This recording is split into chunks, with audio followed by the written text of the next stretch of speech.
Oh my god, stop everything you're doing and watch the first 3 episodes of Watchmen. Scott, you're jumping in. I didn't even do the intro. You're just barreling forward. Guy, calm down. I mean, what's so good about it that we have to just buck tradition? Now, I say this as someone who has not read the original comic book, although I am familiar ish with it, kind of. I saw the movie once and thought it was fine, and I remember, you know, general details. So I'm saying this as somebody that doesn't have a lot of investment in the original, even though it's considered a classic. So if that's your reasoning, now if you don't have HBO, I can't help you. If you're like, I don't know Watchmen, it doesn't matter. Okay, so you can apparently jump in and appreciate the show even without any history. Good to know. So what's good about it? One, Regina King. Ho, ho, ho! I don't know why I need to be the one to tell you that. I mean, Emmy winner, Oscar winner, just queen of the world, Regina King. Season 2 of The Leftovers, I can't even do numbers anymore. I mean, everything. She's the anchor so far of the show, and she's tremendous. I hear Don Johnson is also in this show. We're having a bit of a Don Jonason's. We can make that work. He's also in Knives Out coming out this fall. So hey, Don Johnson is back, everyone. We didn't ask for it, but here it is. So I know you've watched through the third episode. Anything exciting happening? Episode 3 that just aired.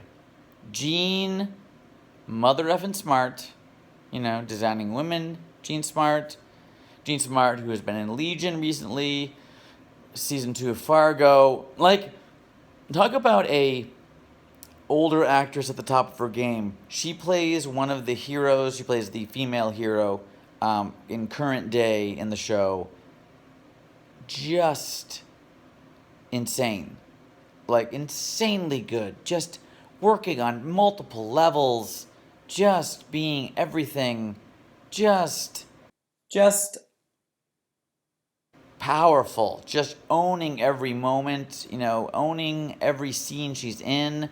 When we get her and Regina King together, kind of squaring off, oh my god, no one's backing down. That is somewhere they're going to go.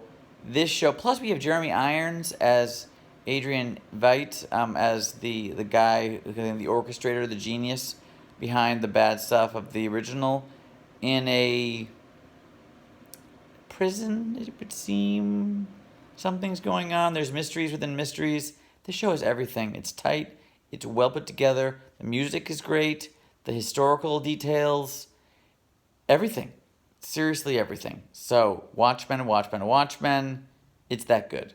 Okay, everyone, regular viewers, that's a rave, I think. I think that's a rave, and I think we're confident it's going to keep getting good, or stay good, or get better. I don't know. Speaking of better, but not getting better. Actually, speaking of not the same, something that isn't as good, we have to be disappointing in our now current review we're going to give right this moment about The Irishman. Now, there's some very strong reviews, and they want to say Scorsese is still at the top of his game, and this is another iconic film, and I don't get it, folks. Don't get it. It's 3.5 hours you will not get back. Now, is it terrible? No. And honestly, Joe Pesci returns to the screen with a measured, controlled, nuanced performance that is the highlight of the film. It's him, it's De Niro, it's Pacino. They're using CGI de-aging technology to make him look, all light around the eyes. Frankly, that, which is used the most on De Niro, just makes him look sort of, I don't know, strange. Oh, Margo's here, everyone. Oh, my. Well, look at that. So, anyways, it makes De Niro just look bizarre and flat in some moments. So it's like you can't even really see, what emotion he's supposed to be emoting.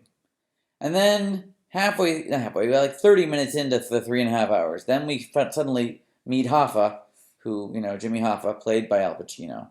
Another trademark Pacino, broad performance. And it's fine, but like, not a stretch for Pacino by any means.